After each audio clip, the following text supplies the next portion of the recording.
Bonjour peuple de Dieu, bonjour enfants de Dieu, bonjour serviteurs et servantes du Seigneur. C'est votre frère Jean-Paul Lawson, celui qui crie dans le désert pour aplanir le chemin, les sentiers de notre roi, notre Seigneur, le rocher des âges, le Seigneur des Seigneurs, Jésus-Christ. Alors aujourd'hui, nous sommes encore le 9 octobre 2015 et Dieu a mis encore un sujet dans mon cœur aujourd'hui pour nous qui sommes ses enfants, ses disciples. Aujourd'hui, je vais parler du berger et de la bergerie. Je vais parler du berger et de la bergerie. Dernièrement, j'ai eu un frère qui m'a appelé, qui m'a posé la question si je suis berger. Parce que pour lui, il pensait que comme je ne suis pas dans une grande congrégation, dans un grand bâtiment, pour lui, je ne suis pas un berger. Parce que pour lui, pour être berger, il faut être dans un grand bâtiment, il faut avoir beaucoup de monde autour de toi, alors là, tu es un berger. Et le Seigneur m'a interpellé par rapport à cette question, par rapport à ce questionnement que ce frère a fait. Et là, le Seigneur m'a dit, non, il faut maintenant que tu parles à mon peuple pour qu'il sache ce que cela veut dire être berger et c'est quoi la bergerie, c'est quoi être berger. Donc aujourd'hui, je vais parler de c'est quoi être berger et c'est quoi la bergerie. Parce qu'aujourd'hui, dans l'église de Dieu, on nous dit tout et n'importe quoi. Moi-même qui vous parle, j'ai fait 2 années de théologie, 2 années d'école biblique où on m'a donné que des traditions des hommes. Hier, lorsque je vous parlais de comment nous devons chercher premièrement le royaume, je vous ai donné un verset de base qui est Colossiens 2, verset 8, qui dit que personne ne fasse de nous sa proie par la philosophie. Beaucoup philosophes aujourd'hui, beaucoup sont dans la philosophie aujourd'hui, ils sont dans les traditions des hommes, ils sont dans les principes élémentaires du monde, ils ne sont pas sur Christ. Éphésiens 2, 20 nous demande que nous devons nous conduire selon quoi? Selon les enseignements des apôtres et des prophètes. Mais ce que nous voyons aujourd'hui dans l'église, ce que nous voyons aujourd'hui dans le corps de Christ, ce ne sont pas les enseignements des apôtres et des prophètes, mais ce sont les traditions des hommes. Ce sont les principes élémentaires du monde qui ne sont pas Christ, qui n'est pas basé sur Christ, qui ne sont pas les paroles que Christ nous a données. Et ces gens prétendent être des bergers et ils disent qu'ils dirigent des troupeaux, des brebis du Seigneur. Non, beaucoup d'entre eux sont des mercenaires et beaucoup d'entre eux sont des loups. Je précise qu'il y a des vrais bergers, mais beaucoup d'entre ces personnes qui dirigent des églises aujourd'hui, qui conduisent les enfants de Dieu aujourd'hui, beaucoup d'entre eux sont des mercenaires et beaucoup d'entre eux sont des loups. Et je ne vais pas beaucoup parler, on va prendre un passage de la Bible que le Seigneur Jésus lui-même nous a enseigné.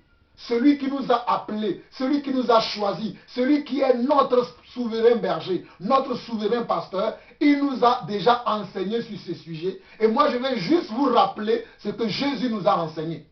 Je vais juste nous rappeler à moi et à vous tous ce que Jésus nous a tous enseigné déjà il y a des siècles et des siècles. Et les apôtres se sont conduits de la même manière que Jésus les a enseignés.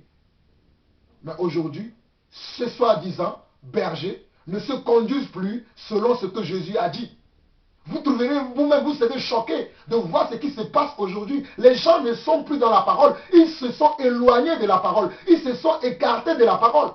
C'est pour cela que Dieu a mis dans mon cœur que tu dois parler. Lève-toi et parle, ne te tais plus. Crie parce que mon heure est arrivée pour que je puisse parler. Parce que moi aussi j'étais de leur nombre. Mais Dieu m'a fait la grâce de sortir de là afin d'être maintenant un vrai berger et non un mercenaire ni un loup. Et beaucoup d'entre eux aujourd'hui encore sont des mercenaires et des loups. Beaucoup d'entre eux ne sont même pas appelés. Ils se lèvent et ils racontent n'importe quoi aux enfants de Dieu. Et cela fait mal au cœur de Dieu parce que les vrais bergers aujourd'hui sont méprisés. Les vrais bergers aujourd'hui ne sont plus respectés, ils sont méprisés à cause de ces mercenaires et à cause de ces loups qui se sont introduits dans la bergerie, qui se sont introduits dans la bergerie avec force, avec ruse. Ils se sont introduits eux-mêmes. Le Seigneur ne les a pas appelés. Ce sont eux-mêmes qui se sont introduits dans la bergerie. Et ils font n'importe quoi. Ils enseignent n'importe quoi. Ils enseignent avec un esprit d'égarement. Ils enseignent pour leur ventre. Ils enseignent pour les gains. Ils enseignent les choses de la terre. Beaucoup d'entre eux n'ont même pas de foi. Arrêtez de leur donner vos dîmes et vos offrandes et vous allez vous rendre compte. Arrêtez de donner vos dîmes et vos offrandes à ces hommes qui sont assis dans les bâtiments, qui sont assis sur la loi, comme la Bible dit dans Colossiens chapitre 2, qu'ils observent les jours, ils observent les mois, ils observent les sabbats. Ces choses, ce sont l'ombre des choses à venir. Mais aujourd'hui, ils sont encore dans ces choses. Mais Galates nous dira, le livre de Galates nous dira que tous ceux qui sont dans la loi sont séparés de quoi? Sont séparés de Christ. Allez lire le livre de Galates. Mais chrétiens aujourd'hui, on vous dit n'importe quoi et vous gobez tout. Vous ne lisez pas la parole de Dieu. Je suis désolé mes frères et sœurs. Lisez la parole de Dieu. Lisez la parole de Dieu et cherchez les vrais bergers. Cherchez les vrais bergers. Ceux qui sont simples. Ceux qui sont simples, ceux qui sont doux, ceux qui veulent vous amener réellement à Christ. Sortez de ces endroits où les gens sont là à vous dire que n'importe quoi, à vous enseigner que des principes élémentaires du monde, à vous enseigner que les traditions des hommes, et ils ne vous enseignent pas Christ. Leur évangile n'est pas christocentrique. Il faut qu'on enseigne Christ. Paul dira que je n'ai rien cherché. Allez lire 1 Corinthiens chapitre 2. Paul va dire que lorsque je suis arrivé chez vous, ce n'est pas parce que j'avais un langage supérieur. Tout ce que j'ai cherché, c'est de quoi? C'est de vous prêcher Christ et Christ crucifié. Aujourd'hui, on ne prêche plus Christ crucifié, mais on prêche les choses de la terre, on prêche le bien-être, on prêche... c'est grave ce qu'on voit aujourd'hui.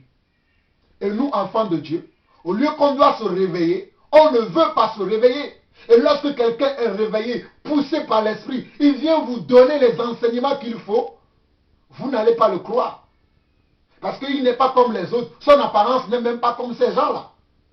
Il est trop simple. Il veut rester dans la simplicité de l'évangile et il est méprisé. Combien je suis méprisé en ce temps-là? Combien me méprisent? Parce que je ne fais pas comme les autres. Mais moi, j'ai un souverain berger. Je suis ses pas. J'imite mon souverain berger. J'imite les apôtres. Mais je ne vais pas imiter ces hommes-là qui sont là aujourd'hui, qui disent n'importe quoi. Je vous dis, ils n'ont pas de foi. Arrêtez de donner la dîme et les offrandes. Vous allez voir qu'ils vont fermer leur boutique. Ils vont fermer leur bâtiment. Arrêtez de leur donner la dîme et vos offrandes. Vous allez voir, ils vont fermer leur bâtiment. Ils vont fermer leur boutique. Ce sont des boutiques qu'ils ont ouvertes. Ce ne sont pas des bergeries pour former comment? Des brebis. Pour garder des brebis. Ce sont quoi qu'ils ont ouvert? Ce sont des boutiques qu'ils ont ouvertes. Bon, je ferme cette parenthèse-là. Il m'est très important de vous parler de cela. Parce que nous vivons la fin des temps. Nous vivons un temps difficile. Nous vivons une époque où le bien est appelé mal, où le mal est appelé bien. Je ne cesserai pas de vous rappeler ces choses. L'apôtre Pierre dira dans 2 Pierre chapitre 1 que tant qu'il vivra, il ne cessera pas de vous rappeler ces choses, car cela est pour vous salutaire. Paul aussi dira la même chose. Dans Colossiens chapitre 3, Paul aussi dira la même chose. Et moi aussi, je vous dis la même chose. Je ne me tairai pas de vous dire ces choses, car si vous m'écoutez, cela sera pour vous le salut de vos âmes. Cela sera pour vous le salut de vos âmes. Vous ne serez plus trompés. Vous ne pouvez plus flotter à tout vent de doctrine quand vous suivez la voie du souverain berger. Je suis là pour vous montrer la voie du souverain berger. Donc allons voir Jean chapitre 10. Jean chapitre 10. Jean chapitre 10 pour voir ce que notre maître, celui que je sers, nuit et jour, ce qu'il nous a enseigné. Allons voir Jean chapitre 10. Dans Jean chapitre 10, mon Seigneur, mon Dieu dit ceci. En vérité, je vous dis, celui qui n'entre pas la porte dans la bergerie, mais qui ne monte pas ailleurs, est un voleur et un brigand. Mais celui qui entre par la porte est le berger des brebis. Le portier lui ouvre et les brebis entendent sa voix. Il appelle par leur nom les brebis qui lui appartiennent et il les conduit dehors. Lorsqu'il a fait sortir tous ses brebis, il marche devant elles et les brebis le suivent parce qu'elles connaissent sa voix. Elles ne suivront point un étranger, mais elles fuiront loin de lui parce qu'elles ne connaissent pas la voix des étrangers. Jésus leur dit cette parabole, mais ils ne comprirent pas de quoi il leur parlait. Jésus leur dit cette parabole, mais ils ne comprirent pas de quoi il leur parlait. Avant de continuer, j'ai fait des recherches pour vous aider. Je vais prendre le dictionnaire.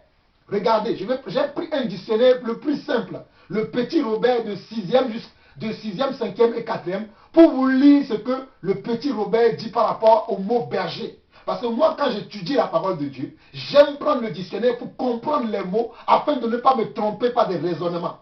Je veux comprendre les mots que le Seigneur a utilisés. Regardez le mot berger, la signification du mot berger et la bergerie. Je vais lire pour vous ces deux mots. Berger, personne qui garde les moutons.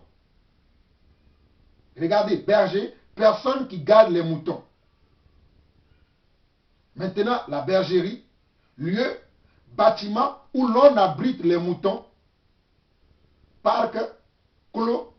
Après, il dit enfermer le loup dans la bergerie, introduire quelqu'un dans un lieu où il peut faire du mal. Regardez, hein. Enfermer le loup dans la bergerie, introduire quelqu'un dans un lieu où il peut faire du mal. Maintenant, j'ai encore un autre dictionnaire, le Petit Robert, langue française, hein? Le Petit Robert, lui aussi il parle. Lui, il est encore plus précis que celui-là. Regardez ce que lui il dit par rapport au mot berger. Il dit berger, personne qui garde les moutons, gardien, bâton de berger, houlette, hutte, cabane de berger. Chien de berger dressé à la garde des troupeaux. Après, il dit la vie pastorale du berger. La bergerie de Dame Rémy. Bon. Donc, vous voyez, berger, c'est quelqu'un qui garde un troupeau, qui garde des brebis, qui garde des moutons. Maintenant, la bergerie, ici, il dit quoi? Bergerie, il dit bergerie, lieu, bâtiment où l'on abrite les ovins. Les moutons sont dans la bergerie. Les cases, les crèches d'une bergerie.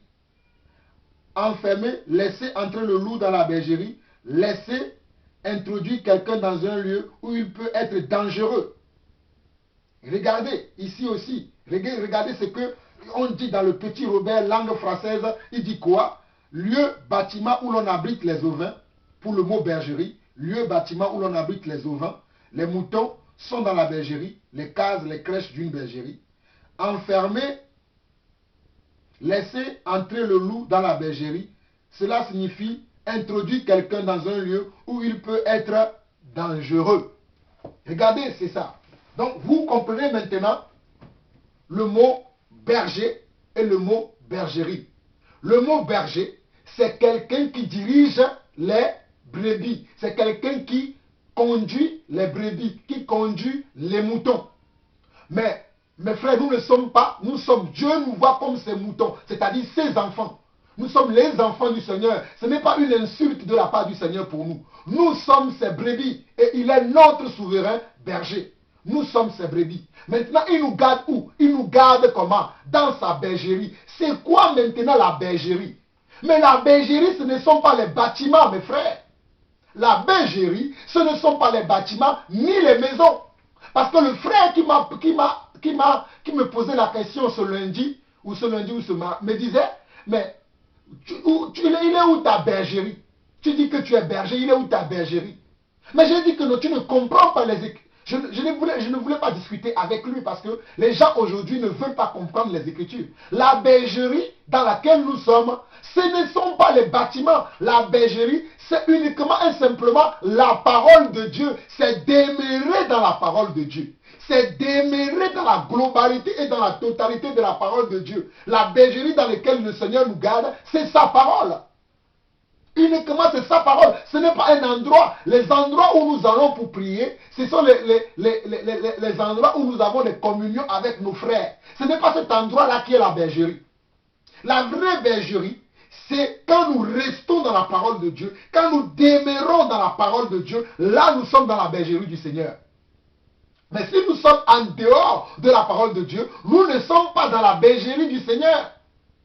Dans Luc chapitre 24, à partir du verset 44 à 47, le Seigneur va ouvrir les yeux aux apôtres afin qu'ils comprennent réellement les Écritures.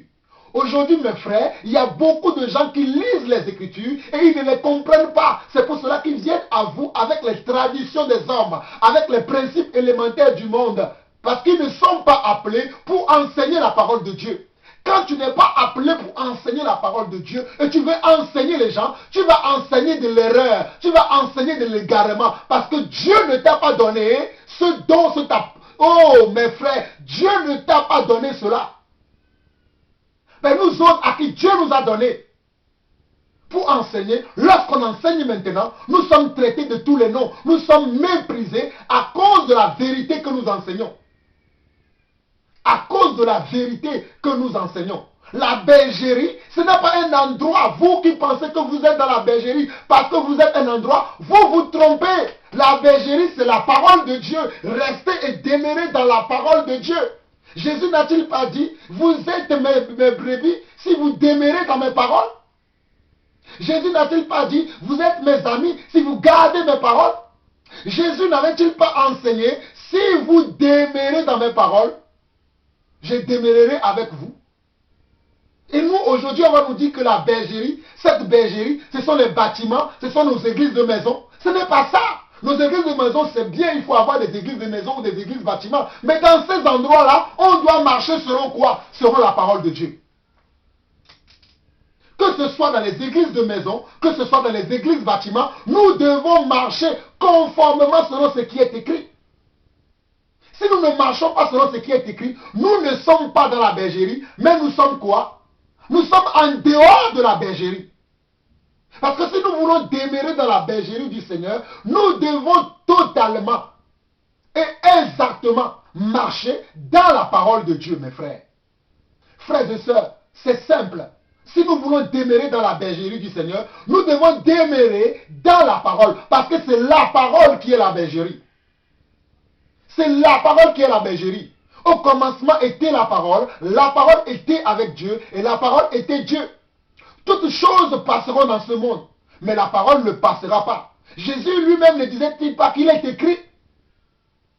Jésus lui-même ne disait-il pas cela qu'il est écrit, il est écrit? Aujourd'hui, les hommes ont changé, il est écrit à leur raisonnement. Ils ont changé, il est écrit à leurs sentiments, à leurs émotions. Non, la parole de Dieu n'est pas sentimentale ni émotionnelle. La parole de Dieu est la vérité. Elle est le chemin, la vie.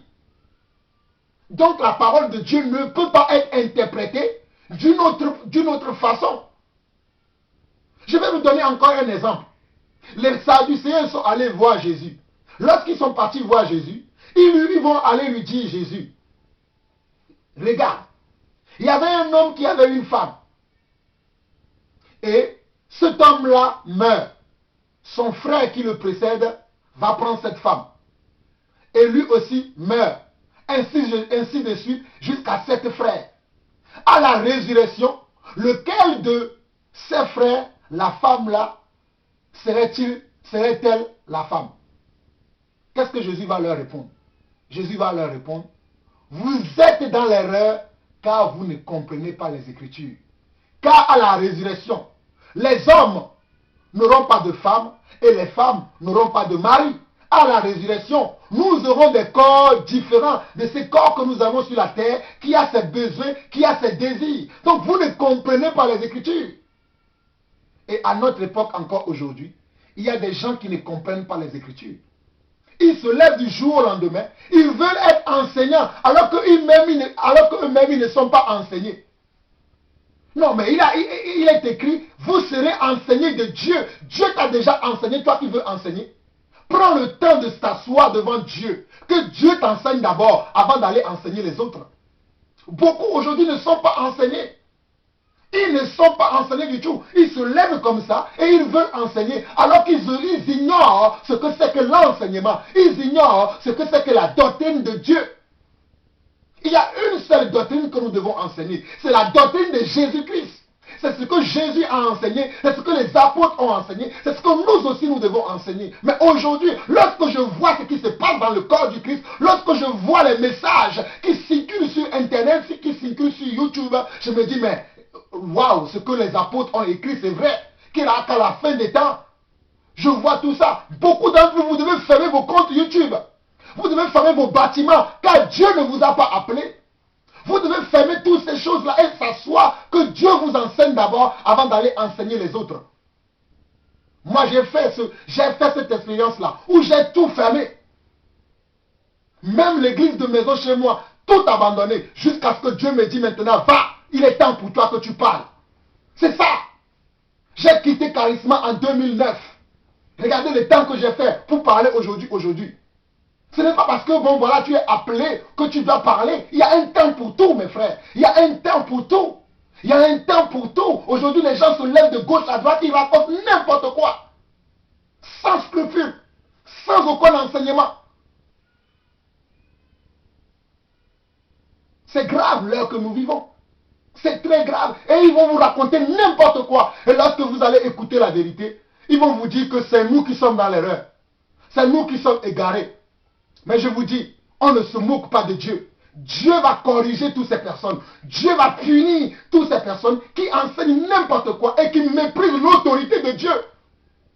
Dieu a placé des autorités, mais eux, ils méprisent ces autorités-là. Dieu va vous punir, je vous le dis. Le Dieu que nous servons, le Dieu que nous adorons, ce Dieu-là, c'est un Dieu de qui on ne se moque pas.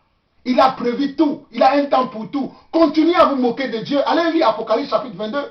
Que celui qui se souille continue à se souiller. Que celui qui se sanctifie continue à se sanctifier. Il y a un temps que Dieu a préparé pour juger le monde entier. Pour juger tous les hommes. Que ce soit les enseignants, que ce soit les brebis, que ce soit tout le monde sera jugé. Riche ou pauvre, grand ou petit. Tout le monde passera devant le tribunal de Christ.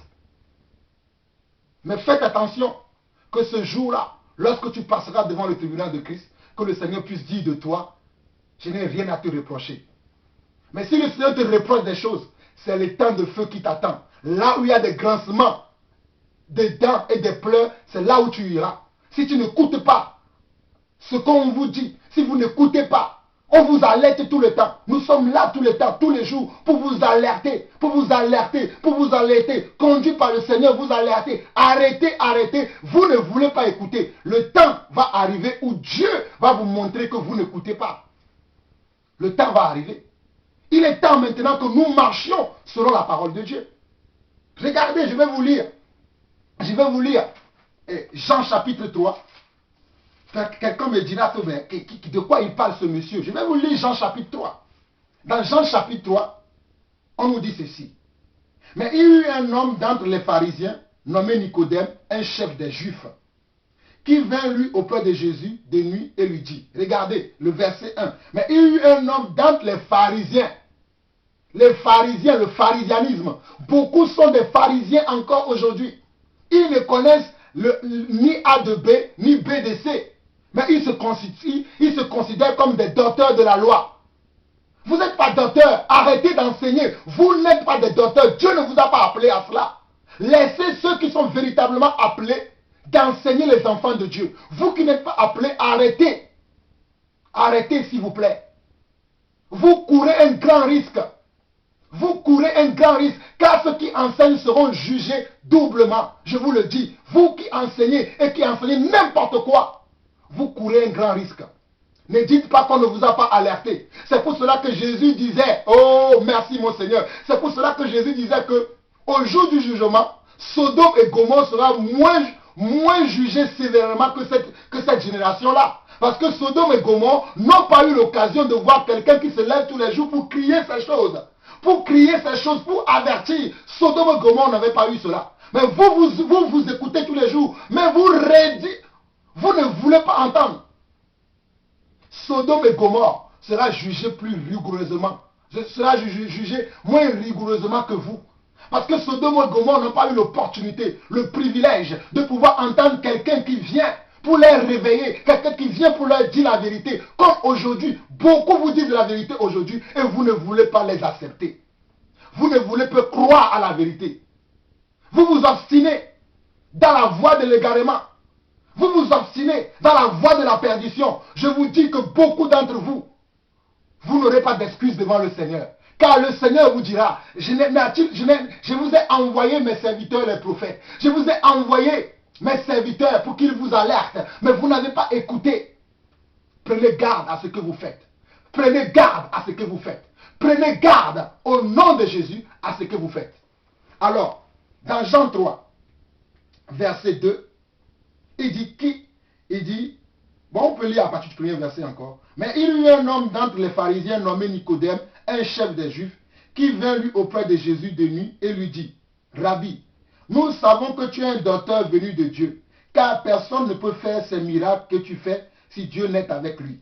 Jésus lui répondit, en vérité, je te le dis, si un homme ne naît de nouveau, il ne peut voir le royaume de Dieu.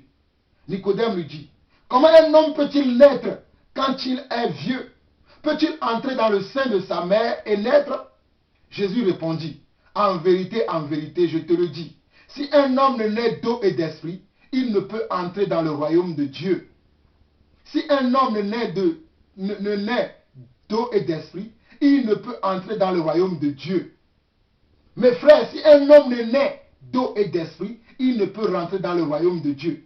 Ce qui est né de la chair est chair, et ce qui est né de l'esprit est esprit. Ne t'étonne pas que je t'ai dit, il faut que vous naissiez de nouveau. Regardez, là c'est un pharisien, quelqu'un qui connaissait la loi, qui va vers Jésus pour lui demander, comment tu peux me dire, moi qui suis déjà grand, comment tu peux me dire que je dois naître de nouveau? Et lorsque Jésus va lui dire, il faut que tu naisses d'eau et d'esprit, je vois beaucoup qui interprètent mal cette parole aujourd'hui. Naître d'eau et d'esprit veut dire que tu dois naître de la parole. L'eau c'est la parole. L'esprit et l'eau c'est la parole. L'eau ici représente la parole. Tu dois changer les paroles que tu as reçues, qui sont les traditions des hommes, qui sont les principes élémentaires du monde. Tu dois les abandonner et accepter maintenant mes paroles. Et l'esprit veut dire quoi? Tu dois refuser l'esprit qu'on t'a donné.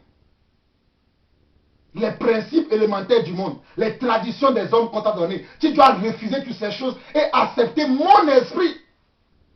C'est ça ce que Jésus veut dire. Et je vois les gens interpréter ça d'une manière, je ne sais même pas. Né d'eau et d'esprit veut dire né dans la parole de Dieu et recevoir aussi l'esprit de Dieu. C'est ça ce que Dieu veut dire.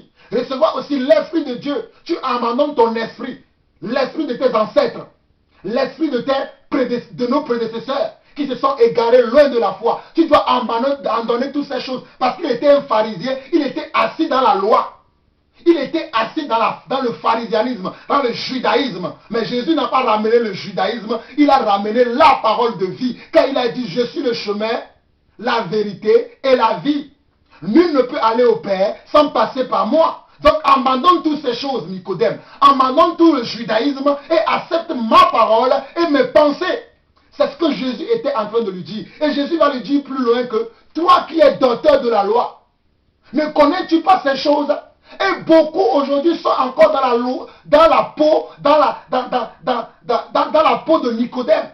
Sont dans la stature de Nicodème aujourd'hui. Ils prétendent qu'ils sont des docteurs, mais ils ne connaissent même pas ce qu'ils enseignent aux gens. Ils ne savent même pas ce qu'ils enseignent aux gens. Ils ne connaissent rien. Ils enseignent que des absurdités, de l'erreur, de l'égarement aux gens. Mais c'est grave, mes frères. Tu ne peux pas enseigner quelque chose si tu n'as pas été enseigné par Dieu, par Jésus, qui est le souverain berger. 1 Pierre chapitre 5 nous parle du souverain berger. Lorsqu'il apparaîtra, oh mes frères, réveillez-vous. Mes sœurs, réveillez-vous. Sortez des faux bergeries. Sortez des faux bergeries. Refusez que les faux bergers vous enseignent. Allez chercher les véritables bergers. Ils sont là, mais ils sont méprisés. Les véritables bergers sont méprisés aujourd'hui. Allez les rencontrer. Allez rencontrer ces véritables bergers. Si vous ne pouvez pas, restez chez vous et demandez au souverain berger, Jésus-Christ lui-même, de vous enseigner. Mais fuyez ces faux bergers. Fuyez ces faux bergers. Ils vous exploitent. Là, je vais finir. Je ne vais pas beaucoup parler. Je vais finir dans Jean chapitre 10. Nous étions arrêtés au verset 5. Mais je vais recommencer à partir du premier verset. Et je vais finir cet enseignement sur le berger et la bergerie. le bon berger et la bergerie, je vais le finir dans Jean chapitre 10. Vous voyez ce qui se passe aujourd'hui?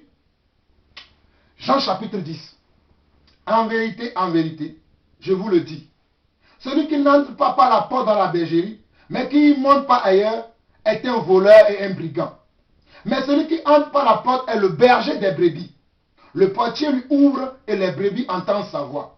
Il appelle par leur nom les brebis qui lui appartiennent et il les conduit dehors. Lorsqu'il fait sortir tous ses propres brebis, il mange devant elles et les brebis le suivent parce qu'elles connaissent sa voix. Regardez comment le vrai berger fait. Hein? Le vrai berger, il connaît tous ses brebis par leur nom. Lorsque vous êtes dans une assemblée où vous êtes 10 000, le pasteur connaît-il votre nom? Lorsque vous êtes dans une assemblée, vous êtes 1000, le pasteur connaît-il votre nom? Parce que ces gens-là n'ont pas compris que non, ce n'est pas comme ça qu'on doit diriger la bergerie. Quand vous devenez grand, vous devez être capable de former d'autres personnes et diviser les troupeaux. Et établir d'autres chefs sur eux. Ils veulent être les seuls bergers. Et c'est là où ils tombent dans l'égarement. C'est là où beaucoup ont fait naufrage. N'avez-vous pas vu que lorsque il y avait des foules qui venaient devant Jésus-Christ, lorsque Jésus multipliait les pains, il multipliait la nourriture, qu'est-ce qu'il faisait? Il disait aux disciples, allez les diviser par nombre de 50, par nombre de 100. Et après, il faisait la division et il faisait la distribution entre eux. Aujourd'hui, on ne voit plus cela dans l'église. Une seule personne va diriger une église de 3 000, 4 000, 6 000, 10 000, je ne sais pas, 20 000 personnes. Dans quelle Bible vous avez lu ça? Dans quelle Bible vous avez lu ça? Vous vous moquez de Dieu, c'est ça, non? Vous vous moquez de Dieu. Continuez à vous moquer de Dieu. Dans quelle Bible vous avez lu ça? Dans quelle Bible? Dites-moi dans quelle Bible vous lisez ça. Vous qui dites que vous êtes des bergers. Quel berger êtes-vous? Honte à vous. Honte à vous. Dieu va vous frapper, je vous le dis. Dieu vous frappera. Le temps que vous vous êtes moqué de Dieu, le temps là, Dieu vous frappera. Quel berger êtes-vous? Vous ne connaissez même pas les membres, ceux-là qui sont vos adeptes, vous ne connaissez même pas leur nom. Parce que vous les utilisez à vos fins. Beaucoup d'entre vous, connaissez-vous là où habitent vos pasteurs? Vos faux bergers là, connaissez-vous là où ils habitent? Connaissent-ils vos noms? Pouvez-vous s'asseoir avec eux comme je suis avec vous là? Pouvez-vous s'asseoir avec eux, discuter avec eux? Mais c'est ce que Jésus faisait avec ses brebis. Et ils prétendent qu'ils sont des brebis de Jésus. Pourquoi ils ne font pas ces choses avec vous? Sont-ils des vrais bergers? Le vrai berger connaît le nom de ses brebis. Lisez la Bible. Vous ne lisez pas la Bible. Le vrai berger connaît le nom de ses brebis. Moi, tous les brebis que Dieu m'a donné, allez leur poser la question. Ils savent où j'habite. Nous avons de temps en temps l'habitude d'aller manger même dans les restaurants. Nous avons de temps en temps l'habitude même d'aller jouer ensemble. Parce que ce sont mes brebis, ils savent où j'habite. Ils connaissent mon numéro, ils peuvent m'appeler à n'importe quelle heure. C'est ça le vrai berger. De quoi parle-t-on là? Je continue. Verset 5. Elles ne suivront point un étranger, mais elles fuiront loin de lui parce qu'elles ne connaissent pas la voix des étrangers. Jésus leur dit cette parabole, mais ils ne comprirent pas de quoi il leur parlait. Verset 7. Jésus leur dit encore, en vérité, je vous le dis, je suis la porte des brebis. Tous ceux qui sont venus avant moi sont des voleurs et des brigands. Mais les brebis ne les ont point écoutés. Je suis la porte. Si quelqu'un entre par moi, il sera sauvé. Il entrera et il sortira et il trouvera des pâturages. Vous comprenez que Jésus n'était pas en train de parler d'un endroit physique, mais il était en train de parler de la spiritualité, de comment tu dois être dans ta spiritualité, de comment tu dois garder ses préceptes, de comment tu dois garder ses commandements, de comment tu dois garder sa parole. C'est ça ce que Jésus était en train de parler. Aujourd'hui, eux, ils ont transformé cela dans des bâtiments et ils disent que c'est ça la bergerie. Ce n'est pas ça la bergerie. La bergerie, c'est de dire aux gens de garder la parole. Lorsque tu gardes la parole de Dieu, tu es dans la bergerie du souverain berger qui est Jésus-Christ. Mais si tu ne gardes pas la parole, tu n'es pas dans sa bergerie. Ne vous trompez pas, mes frères et sœurs. Ne vous trompez pas, on vous a beaucoup trompé. Gardez la parole de Dieu et vous demeurerez dans sa bergerie. Verset 10. Le voleur ne vient que pour dérober, égorger et détruire. Pour moi, je suis venu afin que les brebis aient la vie et qu'elle l'ait en abondance. Mes frères, mes sœurs, ces soi-disant bergers qui vous dirigent dans leur bergerie, que moi j'appelle des boutiques, que j'appelle des entreprises, est-ce qu'ils vous donnent la vie en abondance?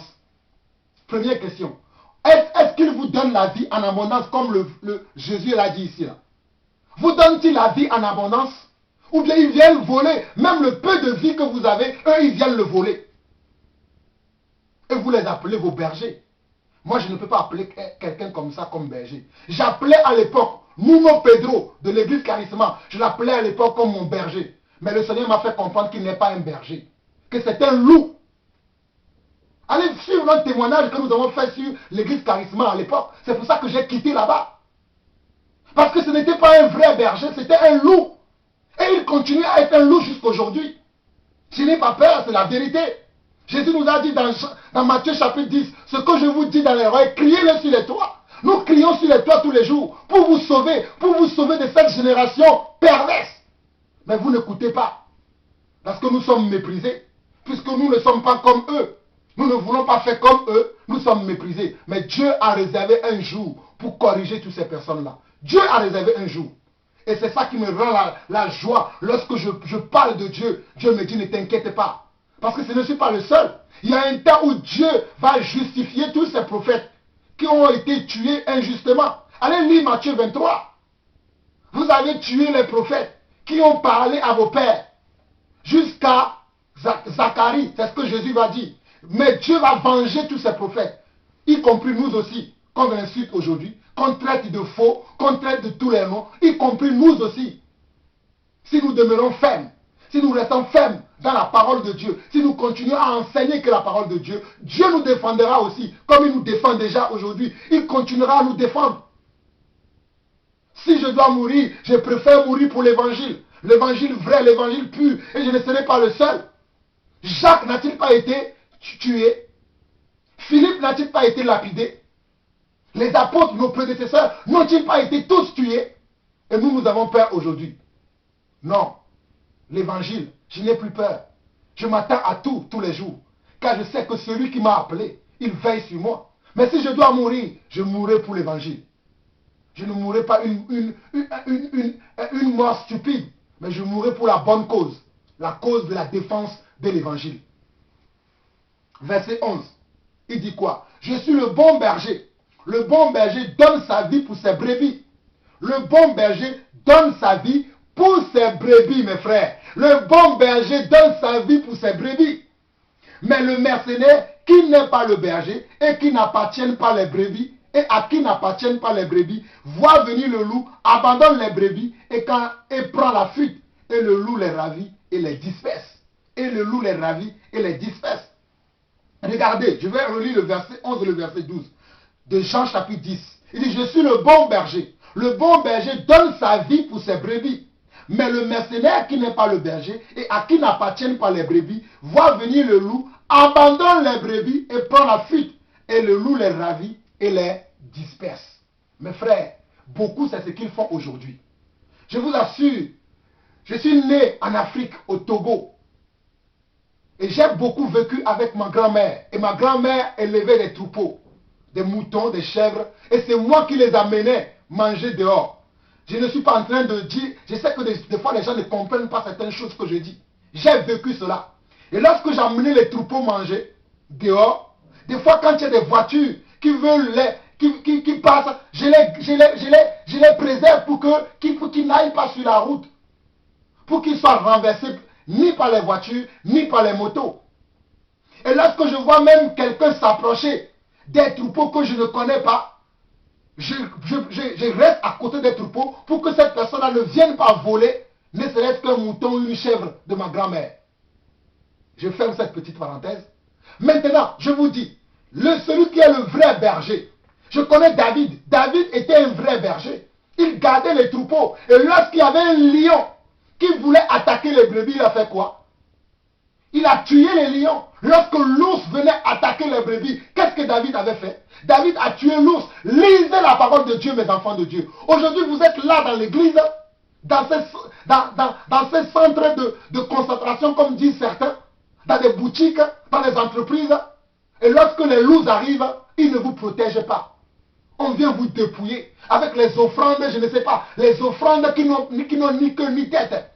Nous ne sommes plus dans la loi. Il n'y a plus d'offrandes dans l'église de Christ. Les gens doivent donner selon leur cœur. Ce que Dieu met dans leur cœur, c'est ce qu'ils donnent.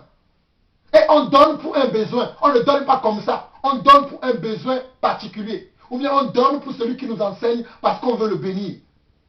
Ce n'est pas lui qui nous impose de donner les 10% ou non. C'est Dieu qui met dans ton cœur ce que tu dois donner à celui qui t'enseigne. C'est Dieu qui le met dans ton cœur. Je fais encore cette petite parenthèse parce que ça serait un sujet d'un autre enseignement que j'ai déjà fait même d'ailleurs. Regardez sur mon compte YouTube, vous verrez toutes ces choses. Mais le vrai berger ici, il doit être capable de regarder parmi ses troupeaux et voir les troupeaux qui s'entêtent. Vous savez que parmi les troupeaux, il y a même des troupeaux qui sont têtus.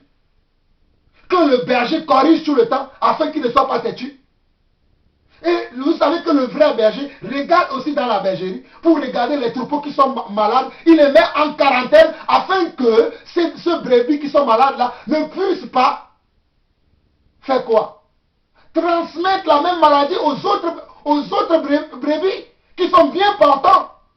Mais aujourd'hui dans l'église, regardez ce que les hommes là font. Il y a des gens qui sont là dans l'église qui ne veulent pas se soumettre à la parole de Dieu. Ils n'arrivent pas à les mettre en quarantaine. Et c'est eux qui infectent le reste du troupeau. Et ils se disent des bergers. Quels bergers? Quels bergers sont-ils? Mes frères, réveillez-vous. Quels bergers sont-ils? Oh, Shandarabakosa. Quels bergers sont-ils? Mandorika Bahaya Sonda. Quels bergers sont-ils? Ils ne sont pas des vrais bergers. Le vrai berger arrive à discerner, arrive à faire la part des choses, arrive à contrôler ses troupeaux, arrive à garder ses troupeaux. Il donne même sa vie pour ses troupeaux. C'est ça le vrai berger. C'est ça le vrai berger. Quels bergers sont-ils aujourd'hui?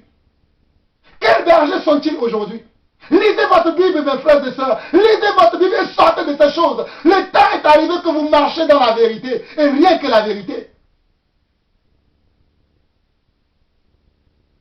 Quelle Bible lisez-vous? Quelle Bible lisez-vous? Quel Seigneur avez-vous reçu? Jésus-Christ. Lui seul qui est le chemin, la vérité et la vie. Lui qui a enseigné ces choses que j'enseigne. Je ne fais que répéter les mêmes paroles de notre Seigneur, de notre Maître. Je ne fais que répéter ce qu'il a déjà dit. Oh, mes frères, il est temps que vous vous réveillez, que vous sortez de votre sommeil. Sinon, votre vie va en dépendre. Votre salut éternel va en dépendre. Le bien de votre famille va en dépendre. Tite va dire qu'il y a beaucoup qui bouleversent des familles entières, que nous devons leur fermer la bouche. Je suis là ce matin pour fermer la bouche à ces faux bergers. Je suis là ce matin pour fermer la bouche à ces détracteurs, à ces loups ravisseurs. Regardez le verset 13. Il dit, le mercenaire s'enfuit parce qu'il est mercenaire et qu'il ne se met point en peine des brebis. Je suis le bon berger. Je connais mes brebis et elles me connaissent comme le Père me connaît et comme je connais le Père et je donne ma vie pour mes brebis. Regardez, un vrai berger connaît ses brebis chacun par leur nom. Il les appelle. Si c'est, il va faire, s'il va faire, si c'est oui, oui, oui, il fera oui, oui, oui. Si c'est lou, lou, lou, il fera lou, lou, lou. Pour appeler ses brebis chacun de leur nom. Il y a vous là, ces personnes que vous appelez berger, connaît-il ton nom? Il ne sait même pas que dans son église, il y a un certain Pierre, ni un certain Jean, ni un certain Marc, ni une certaine Élisabeth, ni une certaine Marie. Ils ne savent pas. Tout ce qui les intéresse, c'est que vous donnez vos dîmes ou vos offrandes. Beaucoup d'entre eux, c'est ça. Tout ce qui les intéresse, c'est pour donner des dîmes et des offrandes. Beaucoup et d'autres aussi, ils ne savent pas parce qu'ils n'ont pas été véritablement enseignés. Donc, comme ils n'ont pas été véritablement enseignés, ils ont reçu les traditions des hommes, les principes élémentaires du monde. Ils reproduisent la même chose. Parce qu'ils n'ont pas été bien enseignés. Ceux-là, ils ne savent pas. Mais il y en a d'autres, ils sont conscients de ce qu'ils font. Ce sont des vrais mercenaires, ceux-là. Ce sont des vrais mercenaires. Ils viennent pour faire de vous, de quoi? Leur entreprise, leur boutique. Et vous devez sortir de là Vous devez sortir de là et aller suivre les vrais bergers. Les vrais bergers sont là aujourd'hui. Vous les reconnaîtrez à leurs fruits, vous les reconnaîtrez à leurs enseignements, vous les reconnaîtrez à leur comportement. Allez suivre ces vrais bergers-là. Il est temps maintenant que vous vous laissez encore dépouiller par ces mercenaires. Il est temps que vous sortez de là. Il est temps, il est temps, il est temps, il est temps, il est temps. L'heure a sonné. Depuis des années, l'heure a sonné. L'heure a sonné. Jésus lui-même, il a dit en Jean, chapitre 4. L'heure est arrivée que les vrais adorateurs adoreront le Père en esprit et en vérité. Ce n'est plus sur la montagne qu'on nous dira, va adorer le Seigneur. Ce n'est plus dans la bergerie qu'on doit adorer le Seigneur. Mais ta vie de tous les jours doit être une vie d'adoration. Ta marche de tous les jours doit être une vie d'adoration. Ta marche quotidienne doit être une vie qui respecte les ordonnances, les préceptes et les commandements de Dieu. C'est ça l'église. C'est ça la bergerie. C'est ça mes frères. C'est ce que j'enseigne moi. Je continue. Verset 16. J'ai encore d'autres brebis qui ne sont pas de cette bergerie. Celles-là, il faut aussi que je les amène. Elles entendront ma voix et il y aura un seul troupeau, un seul berger. Il y aura un seul troupeau, un seul berger. Il y aura un seul troupeau, un seul berger. Je vais vous faire une petite illustration de cela. Jésus est notre souverain berger. Selon 1 Pierre chapitre 5. Il est le souverain berger. Mais il a choisi des petits bergers. Selon Ephésiens 4, verset 11 à 16, il a choisi des petits bergers. Les uns sont appelés comme apôtres, prophètes, évangélistes, pasteurs et docteurs pour le perfectionnement. C'est-à-dire pour ramener les gens dans la vraie bergerie qui n'est que uniquement la parole de Dieu. Ce n'est pas un endroit physique quelconque, que ce soit dans une maison ou dans un bâtiment. Ce n'est pas ça. Nous devons amener les gens vers la parole. Parce que c'est la parole qui est la vraie bergerie. C'est la parole, les commandements de Dieu, les préceptes de Dieu, l'amour de Dieu, la pratique de sa parole, pratiquer la justice de Dieu. C'est ça la bergerie, la vraie bergerie, c'est ça. Qu'on ne vous trompe pas mes frères, qu'on ne vous trompe pas mes soeurs. La vraie bergerie, c'est marcher selon les commandements et la parole de Dieu. C'est marcher selon le commandement et la parole de Dieu. C'est ça la vraie bergerie. Si tu es dans une église, bâtiment ou dans une église de maison et tu ne marches pas selon la parole de Dieu, tu n'es pas dans la bergerie de Jésus-Christ. Je suis désolé de vous dire cela, c'est la vérité. Si tu es dans une église de bâtiment ou maison et que tu ne marches pas dans la parole de Dieu, tu n'es pas dans la bergerie du Seigneur. D'ailleurs, ces soi-disant bergers ne connaissent pas vos noms. Ils ne savent pas là où vous habitez. Si vous êtes malade, ils ne savent même pas. Des fois, vous êtes malade, même si vous les appelez, ils vont vous dire, pour que je vienne prier avec vous, il faut que vous m'envoyez de l'argent. C'est ça le vrai berger. C'est ce que Jésus faisait avec ses disciples. Il demande de l'argent pour que vous puissiez, avant de venir vous visiter, il demande de l'argent. Ou bien quand il vient, donnez-moi l'offrande du prophète, l'offrande de l'enseignant. C'est ce que les apôtres faisaient. Vous ne voyez pas qu'on vous trompe. Vous ne voyez pas que vous êtes... vous n'êtes pas dans la parole de Dieu. Lisez la Bible. Regardez comment les apôtres marchaient. Regardez comment les premiers disciples faisaient. Allez lire Actes chapitre 17, verset 11. Pour regarder comment les disciples qui étaient à Bérée, ils vérifiaient ce que les apôtres disaient. Pour voir si ce qu'on leur annonçait était vrai. Aujourd'hui, les gens ne veulent plus vérifier. Confiance aveugle aux faux pasteurs. Moi, je vérifie. Quand ce n'est pas vrai, je viens vous l'annoncer comme je fais là. Je dois annoncer des bonnes nouvelles. Comment les gens croiront-ils s'il n'y a pas ceux qui annoncent le vrai évangile? Comment les gens croiront-ils? Comment les gens vont-ils se repentir s'il n'y a pas des sonnettes d'alarme comme ceux-là? Oui, c'est Dieu qui nous a appelés à ce travail. Oui. Comme un frère m'a appelé cette semaine. J'ai eu le cœur brisé. Il me dit, tu te crois berger? Parce que pour lui et moi, on a fait l'école biblique ensemble à Charisma. Lui, il est parti, il a ouvert un centre de concentration. Moi, comme je n'ai pas un centre de concentration, il me demande, crois-tu que tu es un berger? Il me pose cette question, crois-tu que je suis un berger? Ben, bien sûr, je suis un berger. Mais je suis un berger selon le Seigneur, pas un berger selon les hommes, pas un berger selon les principes de ce monde. Je suis un berger selon Jésus-Christ. Car j'imite Christ, je n'imite pas les hommes. Je n'imite pas les traditions des hommes, mais moi j'imite Christ. Je n'imite pas la philosophie, les principes élémentaires des hommes. Moi, je n'imite pas ça. J'imite la parole. J'imite la parole. J'imite que la parole et rien que de la parole. Je vais vous lire encore pour que vous puissiez comprendre ce que je suis en train de dire. Jean chapitre 10, verset 10 à 16. Le voleur ne vient que pour dérober, égorger et détruire. Moi, je suis venu afin que les brebis aient la vie et qu'elle l'ait en abondance. Je suis le bon berger. Le bon berger donne sa vie pour ses brebis. Mais le mercenaire qui n'est pas le berger et à qui n'appartiennent pas les brebis, voit venir le loup, abandonne les brebis et prend la fuite. Et le loup les ravit et les disperse. Le mercenaire s'enfuit parce qu'il est mercenaire et qu'il ne se met point en peine des brebis. Je suis le bon berger. Je connais mes brebis et elles me connaissent. Comme le Père me connaît et comme je connais le Père et je donne ma vie pour mes brebis. J'ai encore d'autres brebis qui ne sont pas de cette bergerie. Celles-là, il faut aussi que je les amène. Elles entendront ma voix et il y aura un seul troupeau et un seul berger. Vous savez que dans le verset 16, Jésus était en train de parler de vous et moi. Parce qu'à cette époque-là, il parlait à ses disciples qu'il avait déjà choisis. C'est eux qui étaient déjà dans sa bergerie.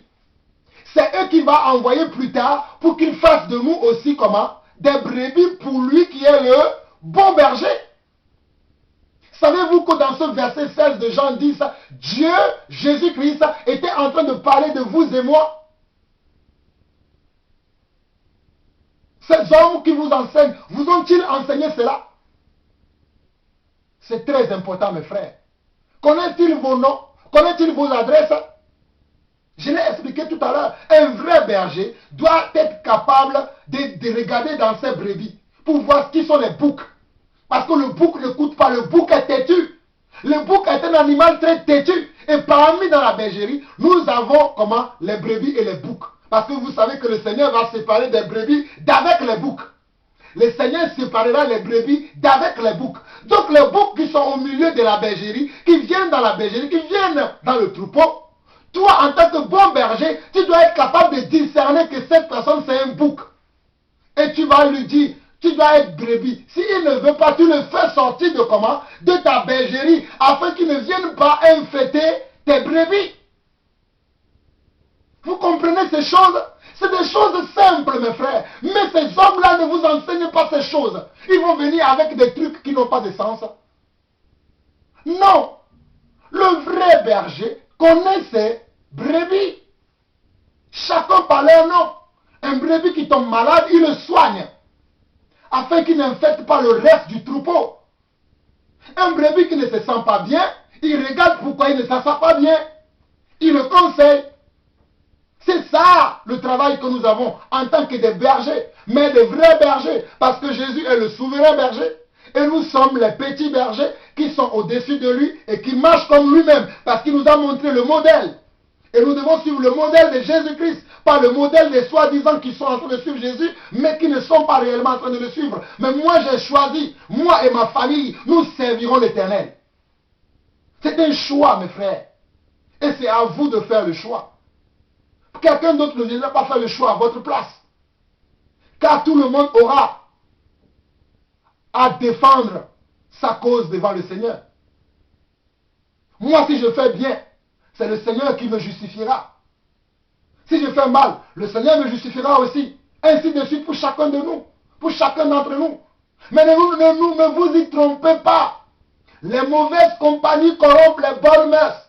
1 Corinthiens chapitre 15. Ne vous y trompez pas, les mauvaises compagnies corrompent les bonnes mœurs. Il est temps que vous vous réveillez, chrétiens. Il est temps que vous preniez à cœur votre vie spirituelle. Il est temps que vous preniez à cœur votre vie spirituelle à cœur et que vous marchez selon la parole de Dieu. Il est temps que vous preniez votre vie à cœur, car votre vie en dépend. Le salut éternel en dépend. Le salut pour lequel nous travaillons nuit et jour à notre sanctification, à notre justification. Notre salut en dépend. Et vous devez travailler avec crainte et tremblement. Vous devez travailler avec crainte et tremblement. Vous devez savoir si vous êtes réellement dans la vérité. Parce qu'il y a une seule vérité. Il y a une seule vérité. Il n'y en a pas deux, il n'y en a pas trois, il n'y en a pas quatre, il n'y en a pas cinq, ainsi de suite. Il y a une seule vérité. Et les seules vérités se trouvent dans les personnes qui ont la vérité. Ne savez-vous pas cela?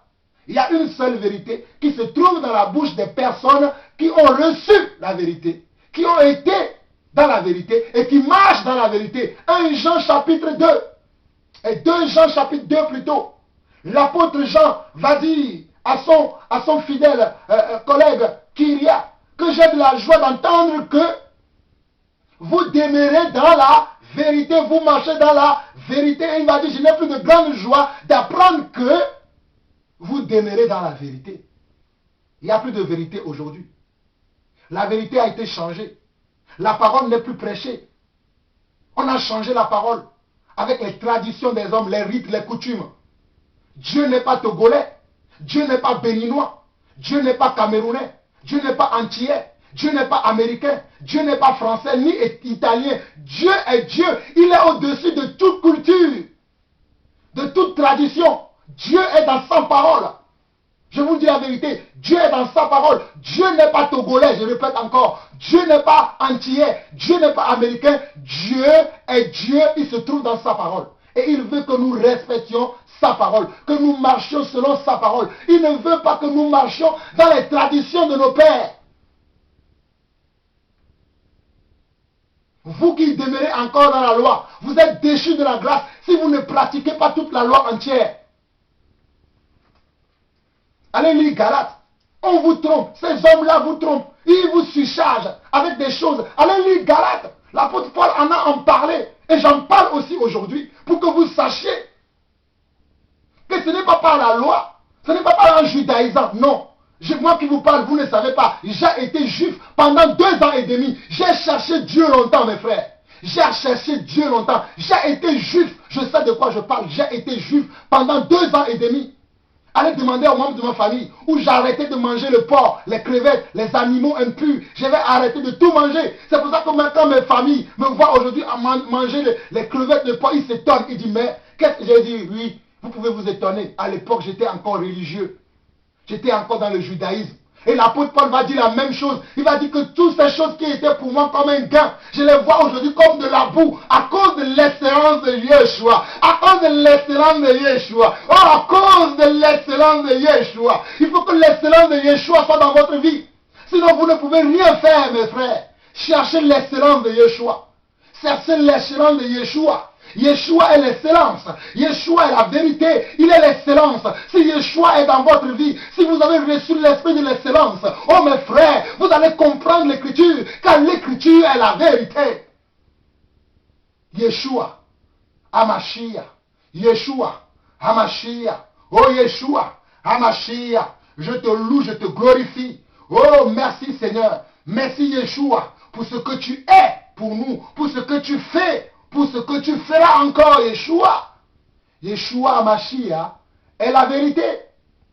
Sortez des traditions de vos pères.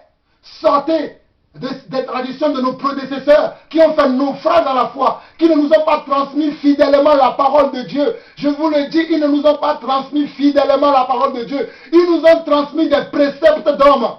Des philosophies. Ils nous ont transmis la philosophie. La parole de Dieu, on ne philosophe pas avec la parole de Dieu. La parole de Dieu est vraie. Elle est réelle.